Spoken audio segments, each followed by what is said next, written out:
Welcome to Can Angels Fly? I'm Nancy, and today I'm here to talk about karma. The idea or the concept of karma seems to be quite confusing to many people. So I thought it might be helpful for me to focus on that very thing.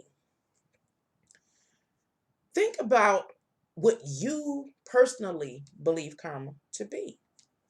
Hmm. What I used to think karma was you know if, like, for instance, they say you can't do something bad to someone and think you're going to get away with it. Universe is going to get you. Mhm. In my life, I've had some pretty tough experiences. Don't worry about it, Nancy. Universe is going to get them. Mm. Well, many years has passed, and that's not what I experienced. So it led me to begin to reevaluate karma. Now, for this video, I first want you to look at karma on the scale in which I was speaking. Don't worry about it, Nancy. Karma is going to get them. We're going to call that the infinite, you know, the infinite space in which universe handles everything in its time. As we put karma in that perspective or look at karma from that perspective, I want you to reflect upon just how long we believe this world has been evolving, how long this universe has been expanding. That's a mighty long time. And yes, universe does have infinite wisdom and it will straighten things out. But my whole point is on such a grand scale that it usually does not manifest into our lives unless it just happens to be time. Now, the other perspective I want you to look at karma from is the the the, the micro, not the yeah, the micro state, the very smallest type of karma. And let's see what we can kind of parallel that to. Well, first, I guess I really want you to see that I look at everything on a basis of a scale. And that scale, everything is on different time scales, that kind. Well, we can look at the gnat, the common gnat, that little pesky fruit fly. Well, his timeline, his lifespan is so short. But in his time that he lives, many things happen, including karma, or where we're about to go now, cause and effect. Now, you and I are not on that infinite scale. Neither are we on the smallest scale with that pesky gnat. We ain't on that scale. We're on our own scale, the human scale. And that human scale, let's talk about the lifespan of human. Some people make it up to nearly 100 and over, you know. Some not so lucky, but our time frame is totally separated from the next time frame of about a week, a lifespan of about a week, versus an infinite universe that is forever. We have our little time. Now let's talk about karma, it relative to our little time here on earth. Now, you know where I like to start if you hang out with me. I like looking at the definitions of terms. So let's focus on the term karma. Now, and y'all might as well get ready because you know I hand wrote my notes and it's probably going to be a mess somewhere, so I already apologize to you. All right, karma. It says Hinduism and Buddhism. It says they view karma as action, seen as bringing upon oneself inevitable results, good or bad, either in this life or in a reincarnation. The second definition I have for karma is the cosmic principle according to which each person is rewarded or punished in one incarnation on according to that person's deeds in the previous incarnation. So when we start talking about the incarnation of a being, now we're starting to move on up to that infinite timeline, you know, where universe has time to have things unfold in order to balance things out and to teach lessons. The first definition for karma, when from the perspective of Hinduism and Buddhism, saying action, seen as bringing upon oneself inevitable results. I'll read that again. Is seen as bringing upon oneself inevitable results. Hold that. We're going to come back to it. We have a couple of more terms, definitions, and then terms to define. The last definition for karma is fate and destiny. Now, let's move on to the next term, cause. Cause is defined as the reason or motive for something, some human action. The reason or motive for some human action. You know, it's bad when you can't read your own handwriting. I try and I try and I try. Okay, it goes on. Definition number 2 and says a principle, ideal, goal, or movement to which a person or group is dedicated. Okay. And that's not, I don't really look at that as the definition that kind of fits what we're talking about. Okay, number 3, a case for judicial decision.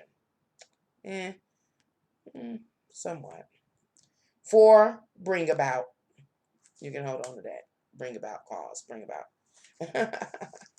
Okay, let's see what else I have here. Okay, that was it. So for karma, the what we really want to hold on to is seen as bringing upon oneself inevitable results. And the next thing is for cause, bring about. Our final term to be defined is effect. Well, effect is defined as something that is produced by an agency or cause. Result, sequence. Definition number 2, a mental or emotional impression produced. Third definition is meaning or sense, purpose or intention. And the final definition for effect is take effect, begin to function. Let's hold on to it. Began to function. So let's go back. When we talk about karma, the one we're going to hold on to, the definite part of the definition we want to hold on to is seen as bringing upon oneself inevitable results, good or bad. When it comes to cause, it says to bring about. An effect, what we're going to hold on to is began to function. You put that together, it says that you bring some inevitable result into your life, whether it's bad or good. You bring it about and it begins to function. So that is what I end up learning karma to be. As I mentioned, we're going to look at karma merely from our perspective, not the perspective of this grand universe on this grand universal scale. It takes, or it could take, millions of years, unless it's that time. We're not going to look at it in a lifespan of a gnat. I think they live, what, up to 7 days, maybe?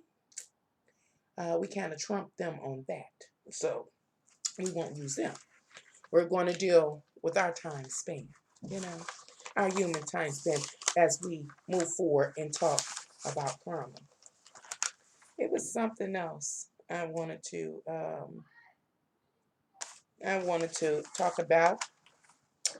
Okay, well, let's go on this ride. Let's ride this wave. And this wave is about, again, karma. Our subject is karma. All right, we have to use our imagination for this. And it says here, you get to meet them. You know, them. Ooh. That attractive, funny, and energetically sexy individual. Yeah.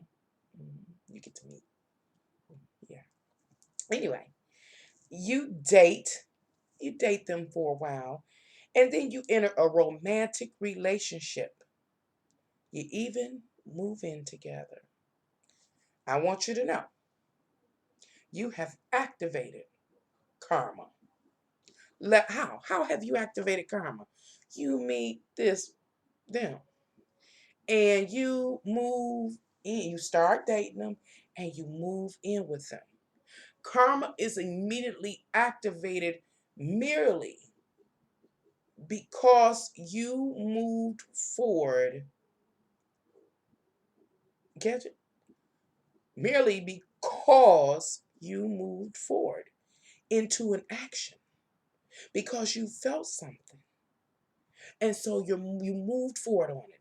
And because you moved forward on something that you felt, whether you felt love, you felt the need to be in association or attachment with another to help you on a financial basis, whatever, you know, you caused karma to be initiated because you moved upon something you felt, had feelings about.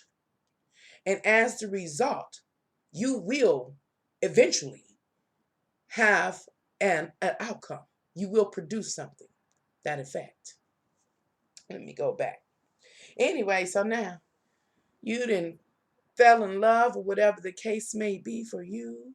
You done moved in together and got real close. It says,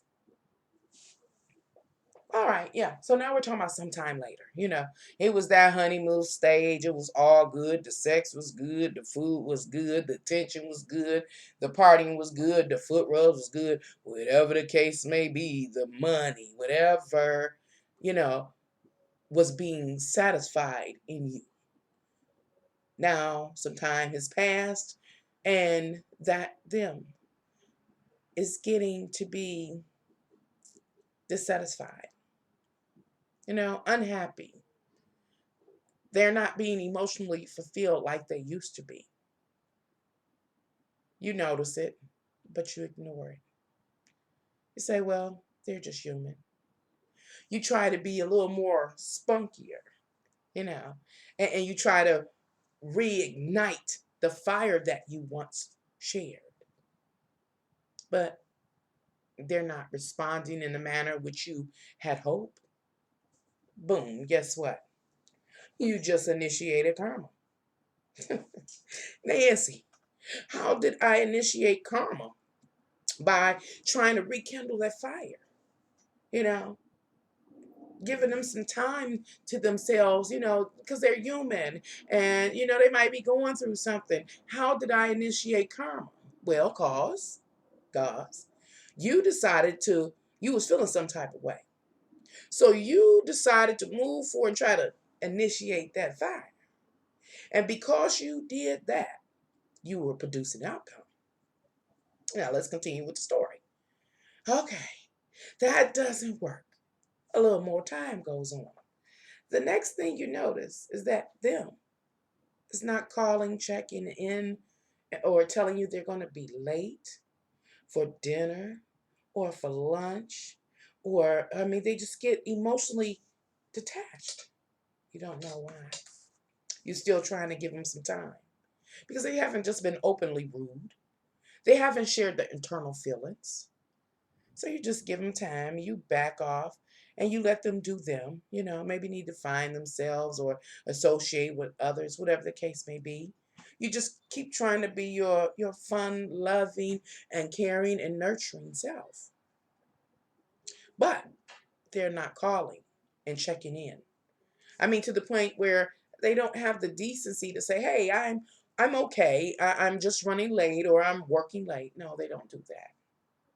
Or they may even again become emotionally detached and cold. Yeah, that they are at home, but they're sitting there and they rather read a magazine than have a conversation with you. You used to talk quite frequently, you know, or you two might have really enjoyed the same program, and so you could cuddle up and lay back and watch that program you two had in common. Now, them, they don't want to watch it anymore. It's foolishness, They're critical of you in some way. Things that you might say, oh, they tripping, but you won't take serious. Guess what? Guess what? Yep. You just initiated karma. How did you initiate karma? Because you felt some type of way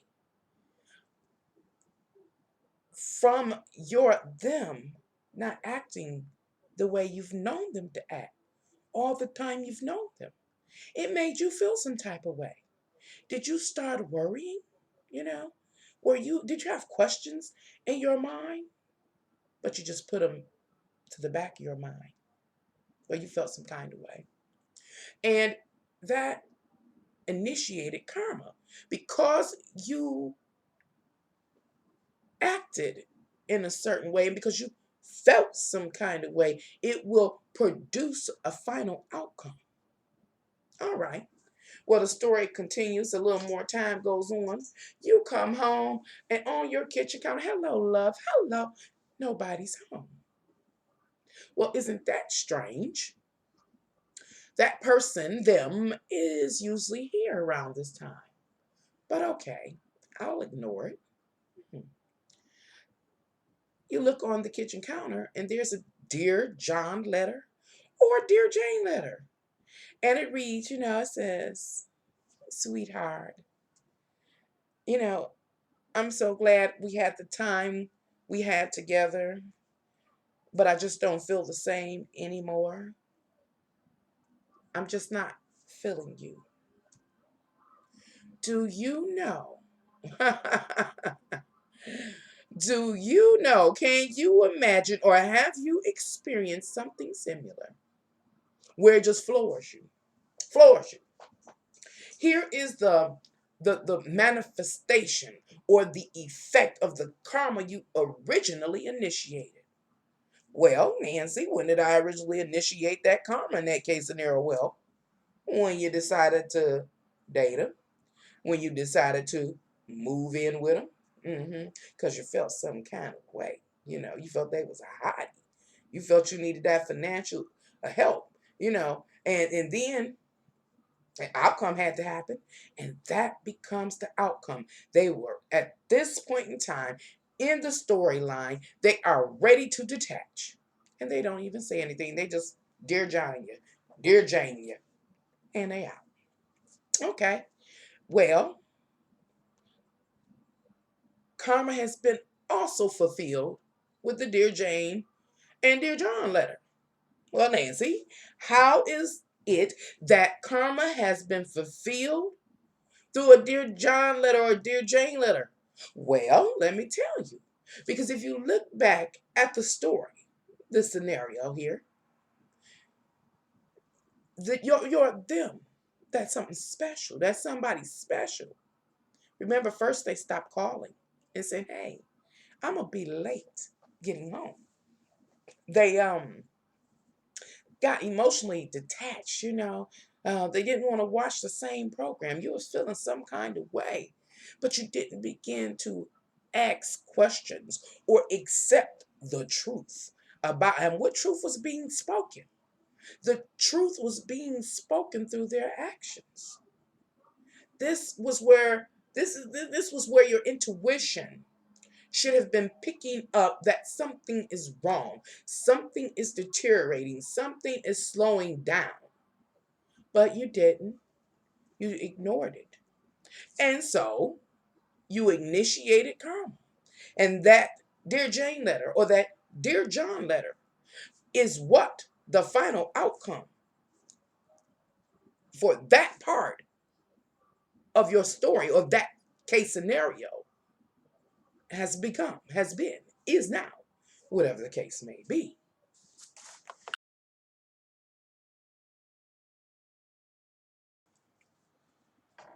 Well, let's continue and see what we can see further about how karma can play out in your life.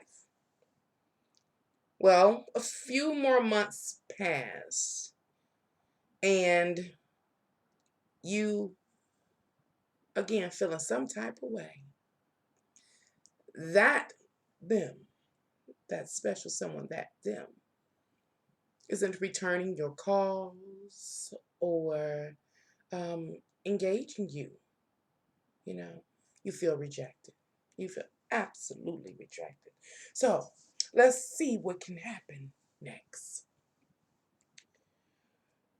You or a person can choose to go chase after that them, that other. The rejection ignites in you a fear, you know, and a anger. But you put on your fancy clothes and you go put yourself in their perspective, so they can see you. And they continue to reject you. You just initiated karma. Mhm. Well, Nancy, how did I initiate karma? By getting cute and going into their line of sight so um, I could, begin to engage them. How did I initiate karma? Well, because you decided to act on how you were feeling. You may have been feeling at that time when the person was not calling you or reaching out to you, you felt rejected. And because you felt some kind of way, you decided to get cute, go out and get in a line of sight, initiating karma. A effect will take place. There will be an outcome.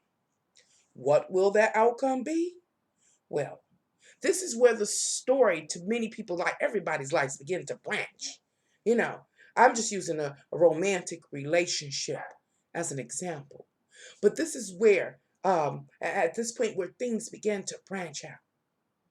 Well, we can say, hypothetically, that if you go try to engage someone that does not have an interest in you, has not shown an interest in you, and has rejected you, the effect can be that they become very, very defensive.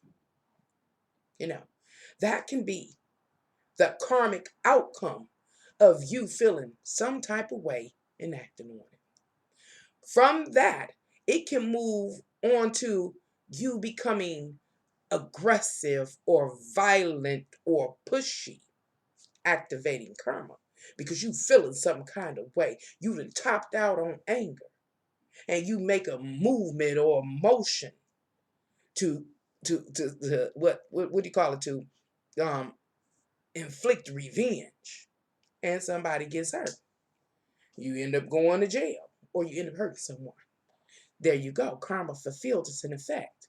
And so what I'm trying to get you to see is that our cause and effect, our karma is in our own hands. Karma is in your hands. You have to be conscious of the decisions you make.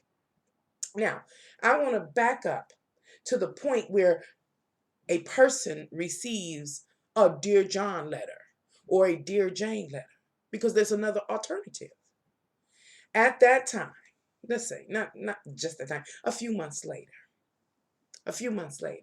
you've been working on you, and you get to a point where you say, okay, well,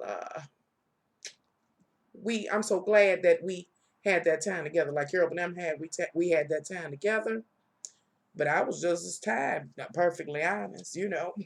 So I'm going to go ahead and do me. Yeah. And you decide, because you feeling some type of way. You feeling like you had this wonderful life experience in which your feet were rubbed, you had a little extra money in your pocket, you enjoyed the companionship. Great, great. But now I'm free to explore life and explore life more abundantly. And so I'm setting myself up to go, what? Explore life and have life more abundantly. Well, guess what? You just activated karma. Yes. Nancy, you telling me I activated karma then? Yes. You've activated karma because you are still enthusiastic and excited about life, and you decided you're going to go out and live life and life abundantly. Well, guess what? After that, because you're feeling some kind of way, and because you go out into the world, you act, and you go and be engaged in social activities and hang out with your family and friends, put in a little more work, baby, on yourself. You know what? There is an outcome, there is an effect. You will have more opportunities, more pleasing opportunities, more life sustaining opportunities. See, what I'm trying to get you to see is that cause and effect is in our hands. Cause and the effect that is that results from our the cause or our actions are based on our decisions. So, as I said, my statement for 2017, at least for right now, is what you gonna do. When you're met with life challenges, what are you gonna do?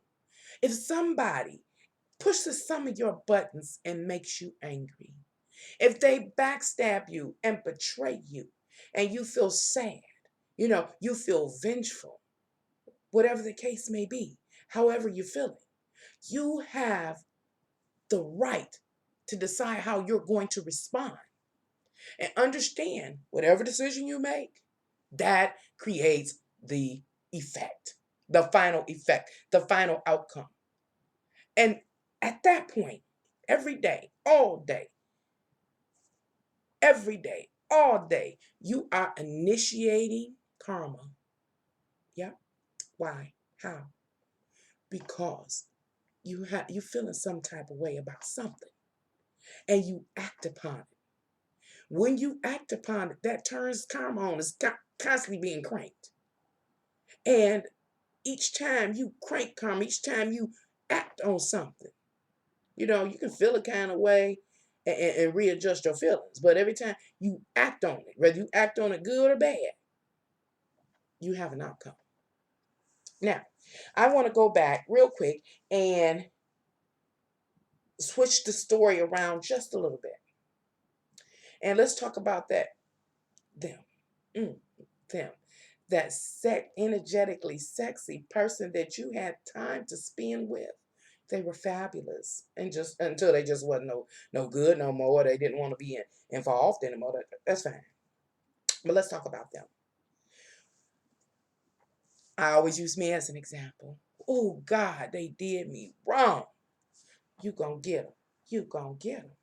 Again, we are not on that infinite time scale. We are a part of it, yes. And yes, things can manifest in a way that could satisfy that person's karma. It can. Don't get me wrong. But I want to stay in the realm and the perspective in which we live, the human realm. We only have so much time together. You understand? And so here we go. Them, that left, they made a decision. When they made a decision, because they was feeling some type of way, they was feeling bored, or they were just discontent or unsatisfied or unhappy, not feeling love, whatever, you know, and they was feeling some kind of way, so they decided they were going to leave. they activated karma too.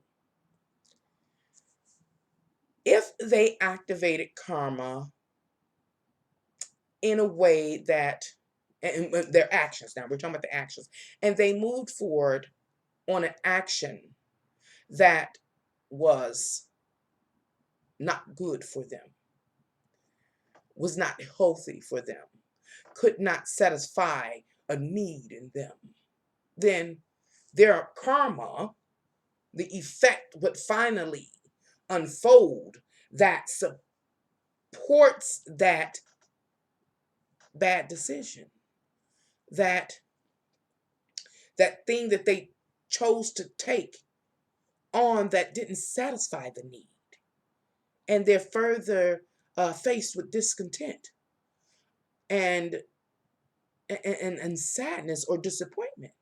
But many times we know, hold on. Many times we know when them gets up and leaves, they're living the life. They look like they living the life. They got them a new hottie on their arm, and they going out and they enjoying life. And people like me, and maybe you, sitting up to them, they gonna get it. They gonna get it. However, when that person activated karma because they felt some type of way, but they might have felt like, hey, I need to get out here and live. You only get one life. This is that them. You know, I need to get out here and live. I'm tired of sitting next to her or him with that watching that old program. I need to get out and live. And that person moves on that feeling, and they get out there and they go to living.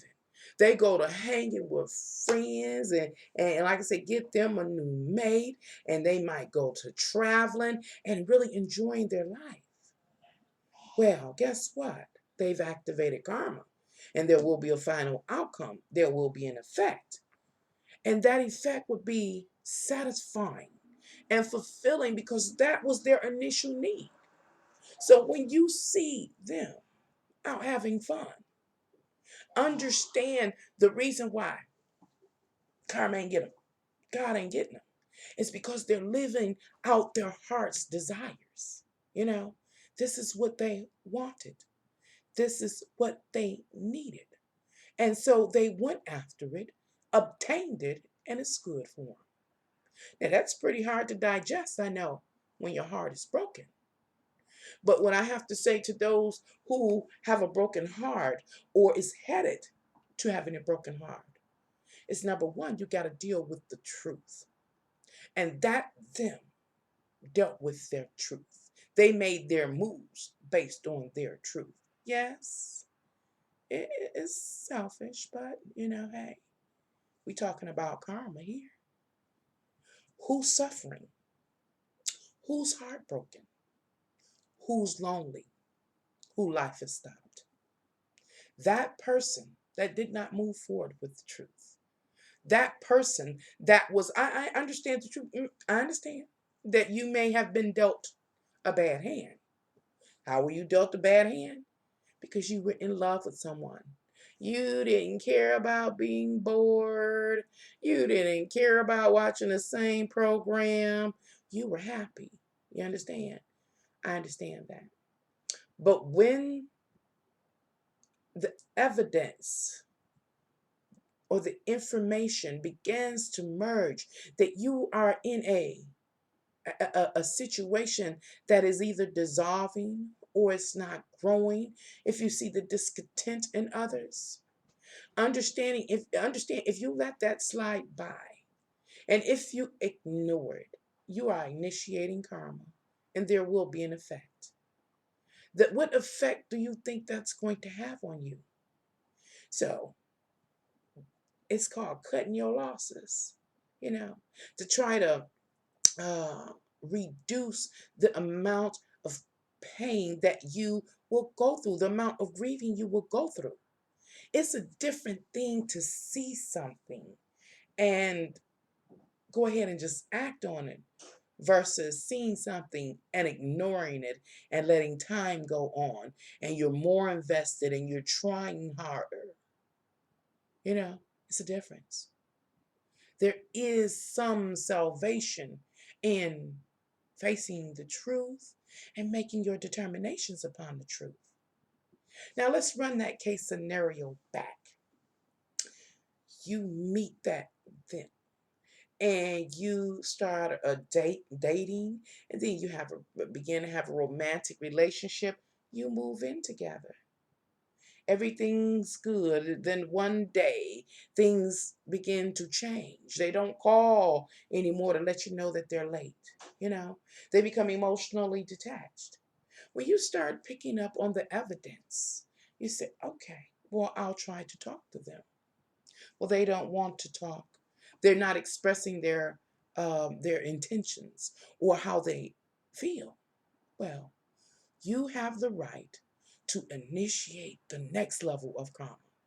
You can't change what you've already invested in, but you can change the chain of events, the chain of the sequence. You can change your karma right then. You can cut your losses. It's up to you. And say, oh, I'm so glad we had that time together. I see that you are not interested. And so I'm going to go after a new aim, a new cause, a new desire, and line yourself up with that can fulfill that. And then move forward and see what the effect will be in your karma. Thank you for coming to Can Angels Fly. Bye.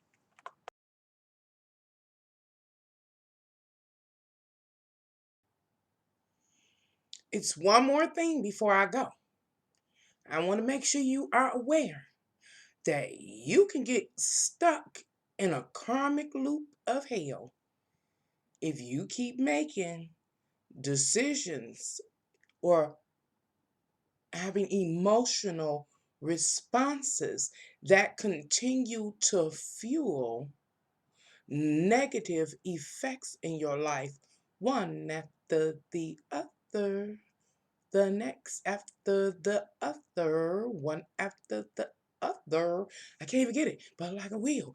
You can continue to manifest negative effects in your life because you have you have poor emotional responses to circumstances, situation, and people. And you can bring hell into your life. You can get to a place where you don't understand what's going on.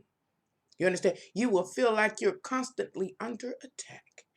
But what it all boils down to, here goes the magician. Here goes the magician in the tear. Is learning the trick that helps you manipulate circumstances and people in your favor. And what is this magician's trick?